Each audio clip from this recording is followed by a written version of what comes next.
नमस्कार। आज के बेयर्स एंड बुल्स में हम बात करने वाले हैं बजट के ऊपर। बजट के आंकड़ों को किस तरह से देखा जाता है, बजट के आंकड़े क्यों हमारे काम के हैं और बजट के आंकड़ों से हम निवेश से संबंधित क्या निर्णय ले सकते हैं या क्या निर्णय लेना चाहिए। आ, ये बजट के बारे में, ये अर्थ संकल्प के बारे में हमारे वित्त मंत्री ने खुद ने कहा है कि ये 100 साल में कभी देखा नहीं ऐसा अर्थ संकल्प आएगा और इसके कारण अपेक्षाएं बढ़ गई है, क्योंकि हम एक कोविड के काल में से बाहर निकल रहे हैं। अर्थव्यवस्था बाहर निकल रही है, जागतिक, केवल हिंदुस्तान की नहीं, विश्व की अर्थव्यवस्था बाहर निकल रही है और बहुत एकदम विपरीत ऐसी दो चीज़ें एक साथ दिख रही है। एक है कि जहाँ पे लोगों की नौकरियाँ, जैसे टूरिज्म एंड ट्रैवल सेक्टर आप देख लीजिए, होटल इंडस्ट्री देख लीजिए, यहाँ पे ऐसे हैं कि लोगों की नौकरियां गई हैं और वापस आएंगे इतने जल्दी ऐसा लग नहीं रहा है, क्योंकि कोई भी बहुत ज़्यादा इंटरनेशनल आप जाना चाहेंगे भी तो भी वहाँ के देशों ने तो अनुमति देनी चाहिए फ्लाइट लैंड होने के लिए। यूरोप बोलो, चाहे न्यूजीलैंड बोलो, चाहे ऑस्ट्रेलिया बोलो, तो इसलिए ट्रैवल एंड टूरिज्म एक ऐसा क्षेत्र बन गया है कि जहाँ पे बहुत दिक्कतें हैं और पता नहीं कितने सारे छोटे छोटे होटल्स थे वो बंद करने पड़े लोगों को, क्योंकि 6 महीने 8 महीने रेंट नहीं दे सके। तो हम वहाँ से आ रहे हैं और उसी समय दूसरी जगह पे ऐसा है कि आपका ऑनलाइन के जो बिजनेसेस थे उन्होंने बहुत ज़्यादा ग्रो कर लिया, या फिर डीमैट अकाउंट बहुत सारे खुल गए, फॉरेक्स बहुत बड़ी मात्रा में, इंडिया का फॉरेक्स रिजर्व्स बढ़ गए। तो एकदम अपोजिट ऐसी दो चीज़ें एक साथ देखने को मिली और इसलिए ये बजट बहुत मायने रखता है, क्योंकि आपको किस तरह से आप ये एक्सपेक्टेशंस मीट करते हैं, क्योंकि वैसे कोई बोलता नहीं है अब तक हिंदुस्तान के। अगर आप अर्थसंकल्प देखेंगे तो अब तक किसी ने ऐसा बोला नहीं था कि इस साल का ने जो एक बजट, ड्रीम बजट जो था 90 का, 97 का शायद, 92 93 वो जो पार्ट था, तो वो आने के बाद बाकी सब लोगों ने बोला कि ये ड्रीम बजट था करके। पर अभी क्योंकि वित्त मंत्री ने खुद ने ये बात बोली है तो अपेक्षाएं बढ़ गई है और वैसे भी ऐसी परिस्थिति में अर्थसंकल्प, अर्थव्यवस्था है कि वैसे ही सबको चाहिए कि कुछ तो भी करके अभी ये जो हम एक अच्छा निकले हैं बाहर, बहुत ज़्यादा तकलीफ नहीं हुई हमारे अर्थव्यवस्था को, अभी इसको और सुधारना है। हम कैसे हमारे आयात कम कर सकते हैं, हम कैसे निर्यात बढ़ा सकते हैं, हम विश्व के ट्रेड में हम अपना परसेंटेज कैसे बढ़ा सकते हैं, उसके लिए क्या पॉलिसीज रहेगी, मैन्युफैक्चरिंग इंडिया में कैसे आएगा। चाइना से तो बाहर निकल रहा है, सो वो स्वाभाविक है, क्योंकि कोई माने या ना माने लेकिन विश्व में सब लोगों को ये पता है कि ये वायरस का कहीं ना कहीं चाइना से लेना देना है और इसलिए थोड़ा सा भरोसा लोगों का कम हो रहा है। तो ऐसे इसमें ये बजट बहुत मायने रखता है। और इसी के साथ साथ आपको एक हेडलाइंस से हम स्टार्ट करेंगे कि ये आज किसी न्यूज़पेपर में आया हुआ एक हेडलाइन है कि निफ्टी का पीई ये 40 पे है। तो अब आप समझिए कि, और ये चार्ट में वो बता रहा है कि आरओई भी कंटिन्यूसली निफ्टी का कम कम हो रहा है लेकिन पीई बहुत ज़्यादा चले गया है करके। तो आप समझिए अभी यहाँ पे 3-4 अलग अलग चीज़ें हो रही हैं। हम एक पैंडेमिक से बाहर निकल रहे हैं, वैक्सीन अभी आया है लेकिन सबको मिला नहीं है, ग्लोबल लिक्विडिटी है जो कि शायद थोड़े से चांसेस हो रहे हैं कि आने वाले 1 साल में थोड़ी सी कम हो। हमारे यहाँ पे अगर आपको निर्यात को बढ़ावा देना है तो आपको रुपया दबा के रखना पड़ेगा, लेकिन महंगाई को अगर आपको काबू में लाना है तो रुपया को शायद थोड़ा सा आपको ऊपर आने देना पड़ेगा। ब्याज दर आपको शायद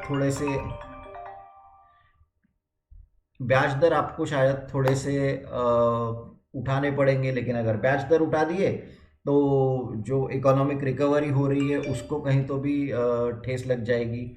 बोरोइंग आपको कम करने पड़ेंगे अगर यील्ड्स कम करने हैं तो, लेकिन अगर इकोनॉमिक ग्रोथ ही नहीं है तो बोरोइंग तो करना ही पड़ेगा। तो ऐसे एकदम परस्पर विरोधी ऐसी परिस्थितियों में अपना फिलहाल का अर्थसंकल्प आने वाला है और इसलिए इसके तरफ सबकी बहुत नज़र है।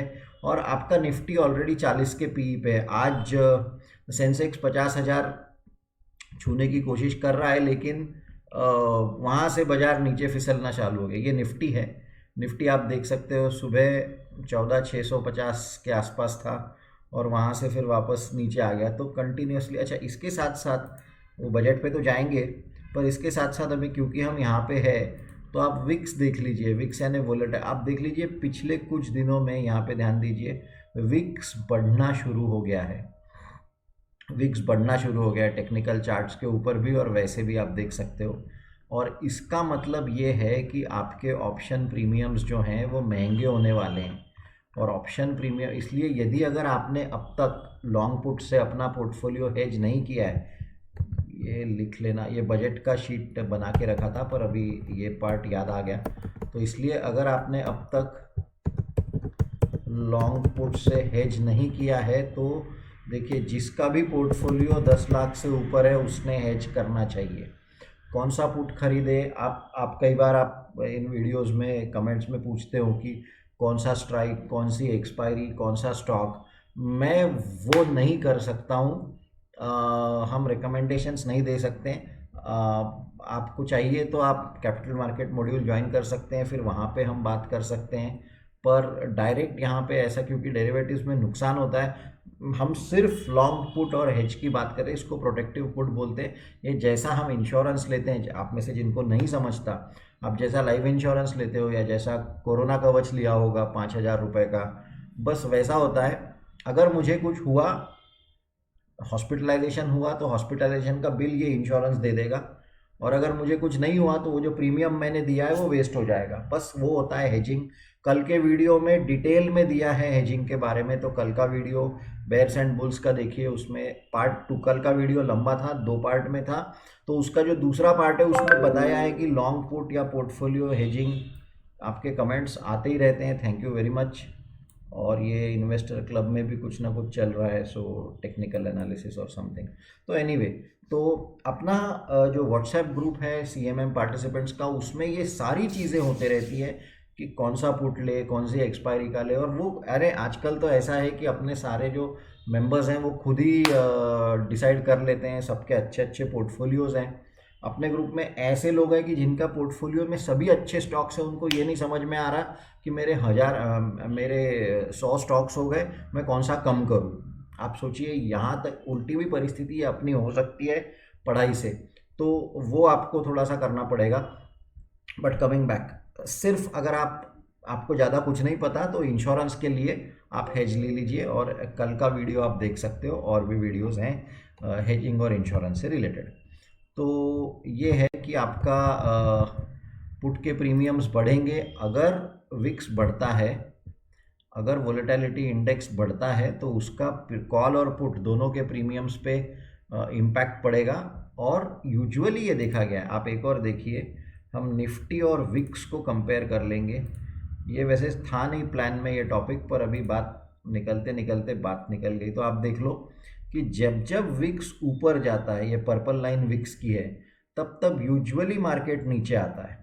और जैसे जैसे विक्स नीचे आता है, पर्पल लाइन, वैसे वैसे आप देख सकते हो मार्केट ऊपर जाता है। ये मार्च का फॉल है, ये 80 का विक्स हो गया था, और उसके बाद आप देख सकते हो अब, अगर आप अब देखेंगे पिछले कुछ दिनों में, तो विक्स ने सडनली ऊपर ले लिया है। और विक्स जब ऊपर जा रहा है तो इससे आपको थोड़ा सा चिंता रहनी चाहिए, थोड़ा सा ध्यान देना चाहिए, क्योंकि अनसर्टेनिटी आ रही है। बजट है, बजट को लेकर बहुत सी अपेक्षाएं वैसी रहती है। इस बार अपेक्षाएं और बढ़ गई है, क्योंकि 40 का पी है, कोविड से बाहर आ रहे, दुनिया के निवेशक भारत में पैसा डाल रहे जैसे कल फिर कभी बाजार मिलने ही वाला नहीं है। 100 साल का बजट है, इतना सारा सब हो गया है। तो ये इसमें आपने, अगर आप अब तक, देखिए मार्केट टाइमिंग किसी को नहीं जमता। आप बोल देंगे मैं बेच दूंगा और फिर बाद में नीचे आएगा तो खरीदूंगा, वो प्रॉफिट बुक स्टॉप लॉस वाला काम रिटेल इन्वेस्टर्स का नहीं होता है। आप daily SIP, daily index SIP, daily index SIP STP करते रहिए धीरे धीरे धीरे धीरे। और आपका 10 लाख के ऊपर वाला पोर्टफोलियो है तो आप हेज कर लीजिए। 10 लाख क्यों बोलते हैं हम, क्योंकि आपका 14,500 का निफ्टी है और लॉट साइज 75 का होता है। तो अगर आप करेंगे तो ये 10-11 लाख का कॉन्ट्रैक्ट वैल्यू होता है, इसलिए 10 लाख। आपका अगर 3 लाख का पोर्टफोलियो है और आप उस पर हेज करेंगे तो यानी कि आप 3 लाख लॉन्ग हो और 10 लाख शॉर्ट हो, यानी आप नेट नेट स्पेक्यूलेट कर रहे हो माइनस की साइड में, तो ये नहीं करना। और वैसे भी 3 लाख के लिए आप जो कॉस्ट देंगे वो आपको पुराएगा नहीं for as a percentage of portfolio. कई सारे कारण हैं, तो पर हेजिंग पे थोड़ा सा सोचो सब लोग, 100 बात की एक बात। चलो आगे आज के मेन टॉपिक पे आ जाते हैं। आज का मेन टॉपिक जो है वो है अपना बजट। ये अपनी वेबसाइट है इंडिया की, यूनियन बजट की, indiabudget.gov.in। आप इस पे अगर जाएंगे तो यहाँ पे बजट एट अ ग्लांस लिखा होता है। आप budget at a glance click करेंगे तो आपको ये पीडीएफ और एक्सेल दोनों मिलेगी। हमने एक्सेल ऑलरेडी ओपन करके रखी है। इसके साथ ही साथ अपने यूट्यूब चैनल पे एक प्लेलिस्ट है कि how to read the budget. English में 2 वीडियोस हैं मेरे, और हिंदी में उसके बाद 2018, 2019 और 2020 के शिवानी मैडम के मेरे वीडियोस हैं कि बजट में क्या क्या होता है, बजट को पढ़ते कैसा है। तो वो भी अगर आप देखेंगे पूरा बजट, अभी तो खैर 2 साल 3 साल पुराने बजट पढ़ के कोई मतलब नहीं है, पर बजट में क्या क्या होता है, वो क्या क्या आंकड़े होते हैं जो देखने चाहिए, वो वही होता है। कल के रिपोर्ट में हमने जो बात करी कि इतने बड़े बड़े सेंटेंसेस होते हैं कि हम वो पढ़ते ही नहीं है क्योंकि हमें वो समझ में नहीं आते, पर वो बहुत काम के होते हैं। वही वो गोल्ड होता है, प्योर गोल्ड होता है। और इसलिए आज हम प्रयास करने वाले हैं कि ये बजट के ये जो आंकड़े हैं इनसे आपका डर कैसे दूर करेंगे। इसी के साथ साथ, और ये अभी चलते रहेगा, अगले 10-15 दिन हम बजट के इर्द गिर्द ही घूमते रहेंगे। इसी के साथ साथ एक स्टेट बैंक ऑफ इंडिया ने एक रिपोर्ट लाया है। स्टेट बैंक ऑफ इंडिया बोल रहा है कि फिस्कल डेफिसिट ये कुछ तो भी 77.4% रहने वाला है। आपको याद होगा कि हमने ये रिपोर्ट के ऊपर एक 7 जनवरी वाला बेयर्स एंड बुल्स किया था जिसमें हमने एडवांस एस्टिमेट्स की बात करी थी, और जिसमें हमने बहुत बहुत बारीकी से ध्यान दीजिए, और अगर संभव है तो पुराना वाला वीडियो भी देखिए। तो उसमें हमने ये वाला डेटा दिया था बेस्ड ऑन 2011-12 प्राइसेस, यानी कि रियल जीडीपी वाला, इन्फ्लेशन एडजस्टेड करके। आज हम करंट प्राइसेस का 2021 का डेटा थोड़ा सा यहाँ से लेंगे, और क्यों लेंगे, और अगर हमने ये नहीं लिया और दूसरा लिया तो क्या गलती होती है, ये आपको समझ में आएगा। तो ये बहुत अच्छा पॉइंट है कि करंट प्राइसेस कब लेते हैं और कांस्टेंट प्राइस यानी एडजस्टेड फॉर इन्फ्लेशन कब लेते हैं, और वैसे कब लेते हैं, और नॉमिनल और रियल में का डिफरेंस है। तो बड़ा एक्साइटिंग ये पॉइंट है। तो आज के बजट में हम ये देखेंगे। चलो, तो ये बजट के आपके आंकड़े थे, वो एक्सेल फाइल डाउनलोड करके। वित्तीय वर्ष के शुरुआत में हमें नहीं पता था कि इस साल कोरोना आने वाला है, तो एक्सपेक्टेड ये था कि रेवेन्यू रिसीट्स यानी कि टैक्स और नॉन टैक्स, ये कभी, और वो आप बजट की सीरीज देखेंगे तो ये सारे आंकड़े और डिटेल में समझाए हैं, और जैसे जैसे हम बात करेंगे वैसे वैसे इनके बारे में वैसे भी बात करेंगे अगले कुछ वीडियोस में। पर एसबीआई क्या बोल रहा है पहले ये देखो, स्टेट बैंक ऑफ इंडिया क्या बोल रहा है। स्टेट बैंक ऑफ इंडिया ने एक रिपोर्ट निकाला है जिसमें वो बोल रहा है कि real current trends will translate, current trends in GDP will translate into 3.2 lakh crore net revenue shortfall for the centre. यानी कि रेवेन्यू शॉर्टफॉल, रेवेन्यू यानी कि रेवेन्यू रिसीट जो सेंटर को आती है उसमें 3.2 लाख करोड़ से कम आएंगे। तो अभी देखो कि 3 लाख करोड़ कहाँ से कम आएंगे। तो पिछले साल सरकार ने बोला था कि हम आशा कर रहे हैं कि 20 लाख करोड़, आप ये आंकड़ा देखिए, ये सब रुपीस क्रोर्स में है, तो 20,20,926 ऐसे आप इसको पढ़ेंगे। तो पिछले बार भारत सरकार ने कहा था कि ये हमारा अनुमान है, बजट का अनुमान है कि 2020-21 वाले वित्तीय वर्ष में हमारा रेवेन्यू रिसीट या राजस्व प्राप्तियां ये हमारी 20 लाख करोड़ के आसपास रहेगी। अब यहाँ पे आरबीआई बोल रहा है आज, ये तो पिछले साल निकाला था ना, तो कोविड कुछ भी नहीं था। अब ये पूरा कोविड ख़त्म हो गया, और आज अभी आप ये तारीख देख लीजिए, ये 12 जनवरी का है, यानी कि कल का रिपोर्ट है। कल एक और अच्छी बात हुई कि अपना इन्फ्लेशन जो है वो कम आ गया। ये बहुत अच्छी बात है अपने लिए, इन्फ्लेशन कम रहना। आईआईपी थोड़ा सा माइनस में आया, पर अभी वो मैन्युफैक्चरिंग और वो सब ठीक है, प्रॉब्लम है पता है, पर इन्फ्लेशन कंट्रोल में आना ये बहुत आवश्यक था। और नहीं तो आरबीआई प्रॉब्लम में फंस सकता था, रेट बढ़ा और रुपये को अप्रिशिएट होने दो। तो inflation control is a good thing for अपने लिए। तो चलो अभी वापस आ जाओ यहाँ पे। तो ये क्या बोल रहा है कि एसबीआई को लग रहा है कि 3 लाख करोड़ से रेवेन्यू कम होगा। तो अगर पिछले बार आपने 20 लाख करोड़ की आशा करी थी, तो उसमें से आप आप देख लो यहाँ पे करेंगे कैसे, इज इक्वल टू ये वाला माइनस 3,20,000। करोड़ में लिखने की ज़रूरत नहीं है क्योंकि सभी आंकड़े करोड़ में ही हैं। तो ये भी 20 लाख करोड़ है और आपने यहाँ पे भी 3,20,000 करोड़ ही लिखा है, यानी कि करोड़ नहीं लिखा है, वो उतना लिखा है, तो माइनस हो गया।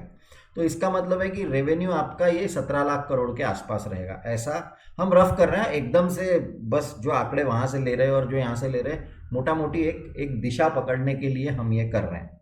Eight the same time expenditure is higher by around 3 lakh crore. आप देखिए क्या हो रहा है, ये हमने पिछले भी इसमें बोला था कि गवर्नमेंट का इनकम कम हो गया लेकिन एक्सपेंडिचर बढ़ गया। वही आरबीआई बोल रहा है, सॉरी एसबीआई बोल रहा है कि 3 लाख करोड़ से इनकम कम हो गया और 3 लाख करोड़ से एक्सपेंडिचर बढ़ गया। यानी स्वाभाविक बात है ना, 6 लाख करोड़ से आपका डेफिसिट बढ़ जाएगा। सीधी सीधी बात है ना, 3 रुपए कम आ रहे हैं और 3 रुपए ज़्यादा जा रहे हैं, यानी नेट नेट में -6 हो गया, बस वही है यहाँ पे। तो एक्सपेंडिचर में आप देख लो, एक्सपेंडिचर आपकी थी कि 30 लाख करोड़ का आपका एक्सपेंडिचर एक्सपेक्टेड, यहाँ पे 30,42,230। तो वो बोल रहे हैं 30 लाख में आप और 3 लाख ऐड कर दो, तो ये 3,30,000 करोड़। यानी कि पहले आपका जो फिस्कल डेफिसिट था वो, और इसलिए वो यहाँ पे क्या बोल रहा है, thus taking the fiscal deficit to 14.4 lakh crore. तो पहले आपका फिस्कल डेफिसिट लगभग आप देख सकते हो, फिस्कल डेफिसिट यहाँ पे आप देख सकते हो 7,96,000 करोड़, यानी कि लगभग 8 लाख करोड़ था। तो आप 8 लाख करोड़ में और 6 लाख करोड़ ऐड कर देंगे, ये आंकड़े थोड़े से मैंने रफ लिया है इसलिए है, पर आप 8 लाख करोड़ में अगर 6 लाख करोड़ और ऐड कर देंगे तो लगभग 14 लाख करोड़, तो लगभग 14 लाख करोड़ के आसपास आपका फिस्कल डेफिसिट जाएगा, ऐसा 14.46 लाख करोड़, ऐसा उसका बोलना है। और वो जीडीपी का 7% रहेगा, है ना 7%, क्योंकि यहाँ पे 3% रहने वाला था। यहाँ पे पहले पिछले साल ही लिखा है कि 3.4%, 3 पॉइंट, ये ब्रैकेट में जो है ये as a percentage of GDP रहता है। तो अगर बढ़ गया तो ये 7% तो होगा ही, और जीडीपी मान के चलो आपने जो भी एस्टिमेट्स करे हैं वो सब भी एडजस्ट करके। पर ये हो गया FY21 के बारे में क्या बात करनी है, वो हो गया ना, पिछला साल गया। अभी जब बजट आएगा तो वो अगले 12 महीनों के लिए आएगा, वित्तीय वर्ष 22 FY22 के लिए आएगा। तो हम यहाँ पे देखेंगे कि एसबीआई क्या बोल रहा है FY22 के बारे में। ये तो ठीक है, ये था for FY22 assuming government keeps the expenditure growth at 6% over FY21 estimates. देखो गलतियां कहाँ पे कर सकते हैं हम और कहाँ पे कहने कैसी गलतियां हो सकती है। तो ये है आपका एक्सपेंडिचर, आप देख सकते हो यहाँ पे लिखा है टोटल एक्सपेंडिचर, ठीक है। टोटल एक्सपेंडिचर ये अनुमान था बजट का, और ये अभी एसबीआई ने बोला कि ये आपका 3 लाख करोड़ से बढ़ने वाला है। अभी वो बोल रहा है कि अज्यूम करते हैं कि एक्सपेंडिचर 6% से बढ़ेगा FY21 एस्टिमेट्स के ऊपर, यानी आपको अगर 6% की ग्रोथ चाहिए तो आपको ये वाली इसकी लेनी पड़ेगी एस्टिमेट की, ना कि अगर आप ये करेंगे तो जवाब गलत हो जाएगा। हम गलत सही दोनों कर लेंगे, ये पहले सही किया है हमने, तो जानबूझ के हम गलती करेंगे समझने के लिए। उसने लिखा क्या है कि ओवर FY21 एस्टिमेट्स, FY21 के एस्टिमेट्स उनके ये थे, पर ये जो है अभी आपने यहाँ पे किया तो आपका ये कुछ तो भी आंकड़ा आएगा। इससे आगे क्या, ये पहली गलती करी है, इसलिए यहाँ पे हम इसको सिर्फ एक मार्क कर देंगे कि गलतियां हमने क्या क्या, बाद में ये सब सुधारना भी है अपने को, हम जानबूझ के गलती कर रहे हैं, स्टडी में कहाँ पे गलती होती है वो समझने के लिए। अच्छा आगे वो क्या बोल रहा है, excluding borrowings and other liabilities and overall receipts. देखो एक्सपेंडिचर 6% से बढ़ेगा वो बोल रहा है, and overall receipts excluding borrowing be expected at 25%। तो रिसीट्स यानी आपके ये है, तो वो बोल रहा है कि receipts will increase at the rate of 25%। तो आप यहाँ पे उसने कहीं पे भी ये नहीं लिखा है कि वो कौन से कर रहा है गवर्नमेंट एस्टिमेट्स, यानी हम इसकी बात कर रहे हैं रिसिट्स के बारे में। तो हमने अभी यहाँ पे ये वाला लिया है 19-20 हो सकता है। अभी अगर आप ये ऐड करेंगे दोनों, तो आपका जो पिछले बार का फिस्कल डेफिसिट है वो कुछ तो भी लगभग इतना आ रहा है। और अभी इम्पोर्टेंट पार्ट, हम अभी ये वाले रिपोर्ट में जाएंगे, ध्यान दीजिए। फिस्कल डेफिसिट वो FY22 के जीडीपी के बारे में बात कर रहा है। The nominal GDP for FY22 would grow by 15% to 224 lakh crore. ठीक है, यहाँ पे वर्ड है नॉमिनल, यहाँ पे वर्ड है नॉमिनल जीडीपी, तो इसलिए यहाँ पे उसने आपने लिखा है कि ये 224 लाख करोड़, ये वही फिगर है जो यहाँ पे दिया है उसने। अब ये तो FY22 का फिगर है, आपने यहाँ पे लिख लिया। और फिर अगर आप उसका यहाँ पे परसेंटेज टू जीडीपी निकालेंगे तो ये आ जाएगा, ध्यान दीजिए 6.47 आ रहा है। ये क्या है आपका, फिर से अगर आप कंफ्यूज हो रहे हो तो हमने क्या किया है, ये आपका रेवेन्यू है जो हमने SBI के रिपोर्ट से लिया, ये आपका एक्सपेंडिचर है जो कि हमने जानबूझ के गलत किया है और SBI के रिपोर्ट से लिया है, और उन दोनों को हमने माइनस किया, रेवेन्यू और एक्सपेंडिचर को माइनस किया, तो आपका फिस्कल डेफिसिट आता है। ये एक पार्ट है, ये भी आंकड़ा गलत ही आएगा। जीडीपी कितना आया है अगले साल का, SBI ने बोला है जितना जीडीपी आएगा हमने भी उतना ही जीडीपी लिया है। और अगर आप अभी इसका परसेंटेज निकालेंगे, fiscal deficit as a percentage of GDP, तो ये 6% आ रहा है, 6.5% आ रहा है, जबकि आरबीआई क्या बोल रहा है, सॉरी SBI क्या बोल रहा है कि वो लगभग 5% के आसपास आएगा। तो ये आपका यहाँ पे गलत क्यों हुआ है, क्योंकि आपने यहाँ पे ये वाला फिगर लिया है। अगर आप ये यहाँ पे सही वाला कर देंगे तो आप देख सकते हो कि आपका जीडीपी, आपका फिस्कल डेफिसिट जो है लगभग, हमारा वैसे भी बहुत मोटा मोटी है एकदम, उनका रिपोर्ट तो हमारे पास है नहीं, जो यहाँ पे है और जो अवेलेबल है बस उसी के डेटा से हम बना रहे हैं। पर ये आप आंकड़े अगले, जब बजट वाले दिन जब वित्तीय मंत्री अपने आंकड़े बताने लगेगी, तो तब आपके पास पहले से अगर आंकड़े रहे तो आप बोल सकते हो कि ठीक है, मेरा एनालिसिस या मेरा जो विश्लेषण है वो सही दिशा में जा रहा है। तो इसलिए हम पहले से ये पकड़ के रख रहे हैं कि SBI क्या बोल रहा है, RBI क्या बोल रहा है, एडवांस एस्टिमेट्स क्या है। और फिर हम ये देखिए, शेयर बाजार में पैसा तब नहीं बनता जब पूरी कहानी हो जाती है और फिर हम अंदर जाते हैं। हमें पूरी कोशिश ये करनी है कि यही भारत है, भारत की यही अर्थव्यवस्था है, यही सब डेटा है। तो मैं भी अपना मॉडल बना के देखता हूँ, सही गलत वो तो बाद में पता चलेगा, पर मैं मेरा मॉडल बना के देखता हूँ कि अच्छा ये है, SBI ने ये लिखा है, गवर्नमेंट की वेबसाइट पे ये है, तो इसको अगर 6% से बढ़ा दो या 25% से बढ़ा दो, तो ऐसे सब मेरे, ये जो एक्टिविटी है ये आपको करनी है। किसी और की बात सुनो मत, खुद की बात करो, गलतियां करो भले, पर ये ऐसा हर बार शेयर बाजार वो बहुत माइन्यूट हो जाएगा।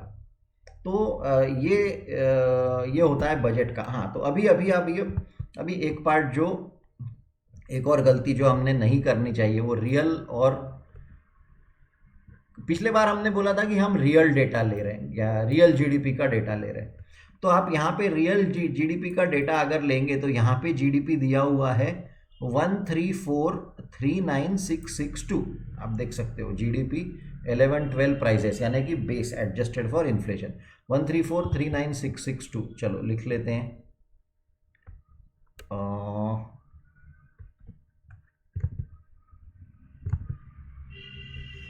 134,39,662। अभी ध्यान दीजिए क्या हो रहा है, बहुत इंपॉर्टेंट, ध्यान दीजिए क्या हो रहा है, क्या गलती करें। इस साल का यानी अगले साल का जीडीपी रहेगा 2,40,000, सॉरी 224, जो SBI ने ये प्रोजेक्ट किया है। पिछले साल इसी बजट के फिगर में आप अगर नीचे देखेंगे तो यहाँ पे आप देखेंगे GDP has been projected at this, यानी कि वित्तीय वर्ष 21 के लिए पहले जो जीडीपी प्रोजेक्ट किया था वो कितना प्रोजेक्ट किया था, 224, ये 224,89,420। तो ये हमने यहाँ पे लिख लिया है। तो हमें नहीं पता था कि कोविड आने वाला है, इसलिए कोविड आने के पहले हमने ये जीडीपी प्रोजेक्ट किया है। ठीक है, अब देखिए क्या हो रहा है। लेकिन ये तो जीडीपी आया नहीं, जीडीपी निगेटिव गया और वो सब हुआ। तो ये वाला जो फिगर है ये नॉमिनल जीडीपी का फिगर है, इसमें 10% की ग्रोथ है ओवर एस्टिमेटेड जीडीपी। और यहाँ पे आपने ये वाला जो फिगर लिया है 134 वाला जो यहाँ से कॉपी किया, ये रियल जीडीपी का फिगर है। आप समझ रहे हैं, नॉमिनल जीडीपी यानी इन्फ्लेशन उसमें रहता है, real GDP plus inflation is nominal. या अगर आपको कंफ्यूज हो रहा है तो आपको 2 बार 3 बार ये थोड़ी थोड़ी आप जैसे चीज़ें समझेंगे। तो जैसे मान के चलिए कि कोई चीज़ 100 रुपए की है और अगले साल अगर उसकी कीमत 112 रुपए हो जाती है तो आप बोलोगे कि 12% ये इन्फ्लेशन है। तो ये हो गया नॉमिनल ग्रोथ, और ये हो गया हाँ, तो ये जो 12% है ये इन्फ्लेशन का इम्पैक्ट है। अब इसको और कॉम्प्लिकेटेड नहीं कर रहे हैं कि कॉस्ट भी डाल दी, ये भी कर दी, पर ये समझ लीजिए कि real plus inflation is equal to nominal. और यहाँ पे ये जो आंकड़ा है 224 का, अगर आप एसबीआई की रिपोर्ट पे ध्यान देंगे तो उसने बहुत क्लियरली वर्ड लिखा है वहाँ पे that the nominal GDP for FY22 will be this much. और हमने क्या गलती करे, हमने यहाँ पे जो डेटा लिया हमने रियल वाला डेटा लिया, और फिर अगर आप इन दोनों को कंपेयर करेंगे कि बजट में क्या फिगर आई थी और कितने एक्चुअल आया, तो ये 40% का फॉल दिखता है। ध्यान दीजिए, ये फॉल दिखेगा 40% का, यानी कि बजट एस्टिमेट्स में बोला था 224 कहाँ से आया ये देख सकते हो, यहाँ से आया।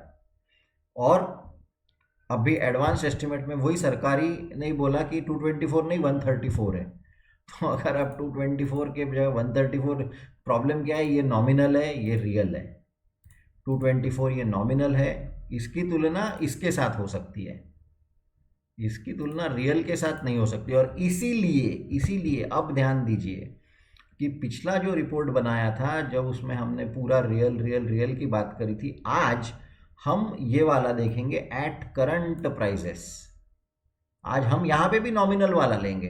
तो नॉमिनल वाली फिगर देख लीजिए जीडीपी की क्या है, 194,81,975, 194,81,975 यही है ना, 194,819। आप देख सकते हो 134 है रियल जीडीपी और 194,81,975। तो अभी यहाँ पे लिख लो 1, और ये -40 की तरफ ध्यान दीजिए, -40 का क्या होने वाला है, 194,81,975। अब आप देख सकते हो ये जीडीपी जो है -13% से फॉल हुआ, यानी कि जो आपने प्रोजेक्ट किया था एक साल पहले उसके तुलना में अभी अगर आप देखोगे तो हमारा जीडीपी 13% से फॉल हुआ है। आपको याद होगा कि -7.7% की बात हुई थी।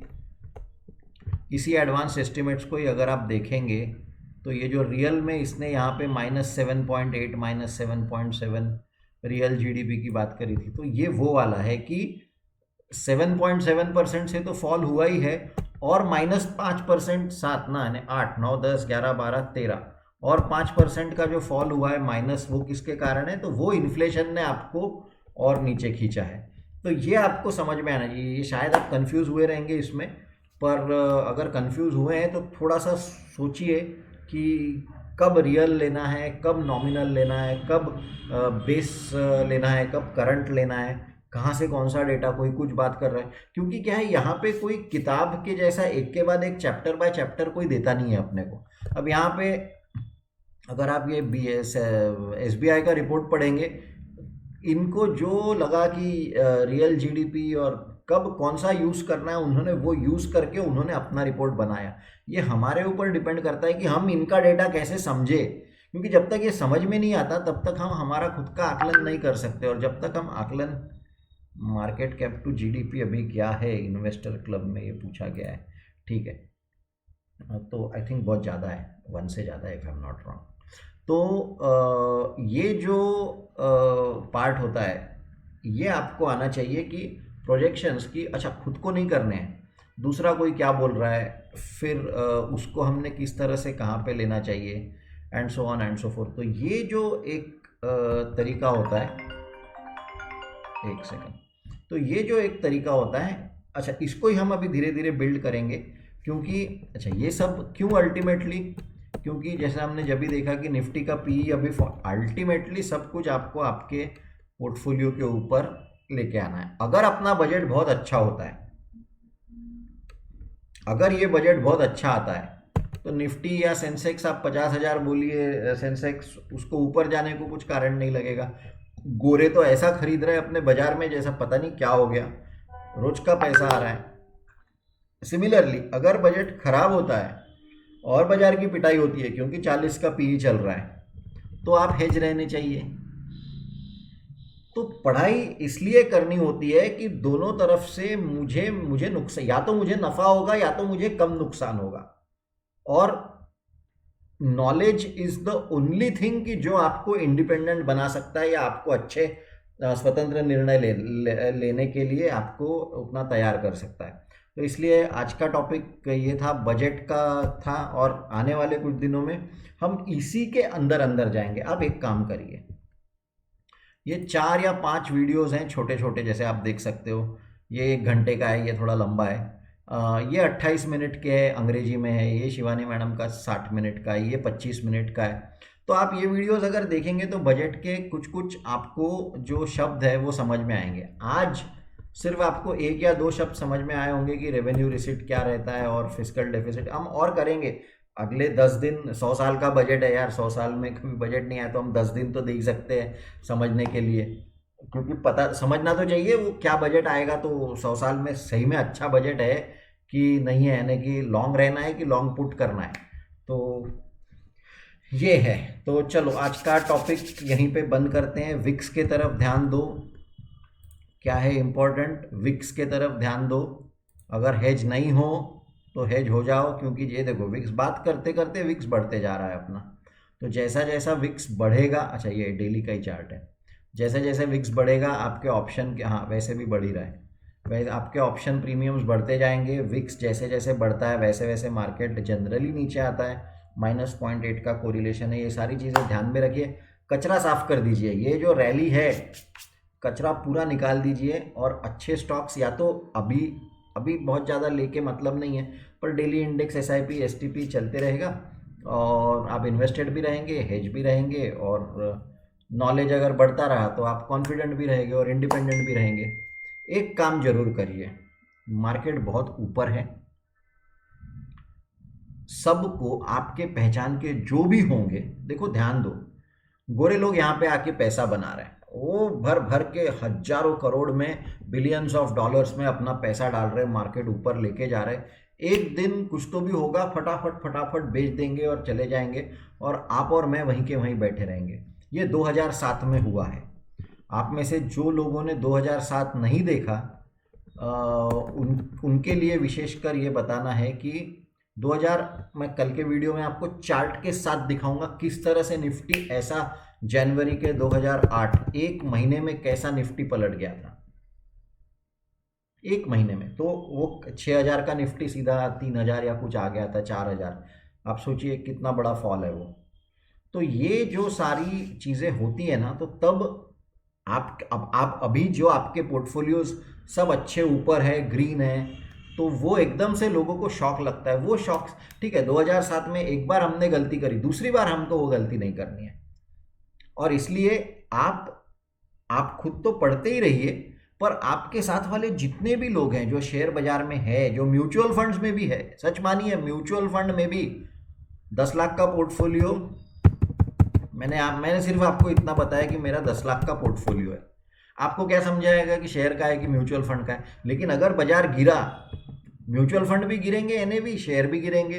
तो इसलिए आप में से जिसके भी आपके पहचान के होंगे, सबको बता भाई बहुत बाजार ऊपर है, 40 का PE चल रहा है मार्केट का, सब जगह पे न्यूज़ यही चल रही है, बजट भी आने वाला है, एक पुट लॉन्ग कर लो ढंग की एक्सपायरी का, उसका वो सब मैं नहीं बता सकूंगा, वो मैं बताऊंगा भी नहीं, और वो आपको मेहनत करनी पड़ेगी। लेकिन सब लोग बचाओ एक दूसरे, मेरा ठीक है दूसरे का क्या, ये एटीट्यूड मत रखो। जितना हो सकता उतना लोगों को बचाओ भाई, पुट ले लो, खड़े रहो, और कम, क्योंकि जब भी वो आएगा, फॉल आएगा, तब कम से कम हम बचे रहेंगे एटलीस्ट बजट तक। उसके बाद फिर आपको जो करना है करो, पर ये बजट तक बहुत सारी चीज़ें एक अलग अलग तरीके से बन रही है और इसमें हमको भी थोड़ा सा स्मार्ट रहना है, यानी कि क्या, स्पिनर आता है तो भी हमने खेलना है, फास्टर आता है तो भी हमें खेलना है, बाउंसर आता है जो भी हमें, वो स्टंप के आगे रह के क्रीज वगैरह मिटाने के गंदे काम अपने को करने की ज़रूरत नहीं पड़नी चाहिए। छी, ऐसे काम अपन नहीं करते। चलिए, आप वीडियोस देख रहे हैं इसके लिए बहुत बहुत धन्यवाद, thank you very much. Description में बीएससी आईपीएफ की फॉर्म में आपका नाम और आपका जो भी डेटा है वो अवश्य भरिए, क्योंकि हमें वो बीएससी आईपीएफ को डेटा देना होता है। तो और वो डेटा हम और कहीं पे भी नहीं देते, तो आप अगर वो डेटा वहाँ पे आपके नाम और नंबर्स फिल कर देंगे तो हमें बहुत मदद होगी। डिस्क्रिप्शन में उसकी लिंक है। सिमिलरली कैपिटल मार्केट मॉड्यूल और शैलेश सर का नंबर की भी लिंक डिस्क्रिप्शन में है। बस 3 ही चीज़ है डिस्क्रिप्शन में, तो बस यही है। चलिए, thank you very much for watching the videos, और stay invested, stay protected, stay hedged, stay educated. Thank you very much.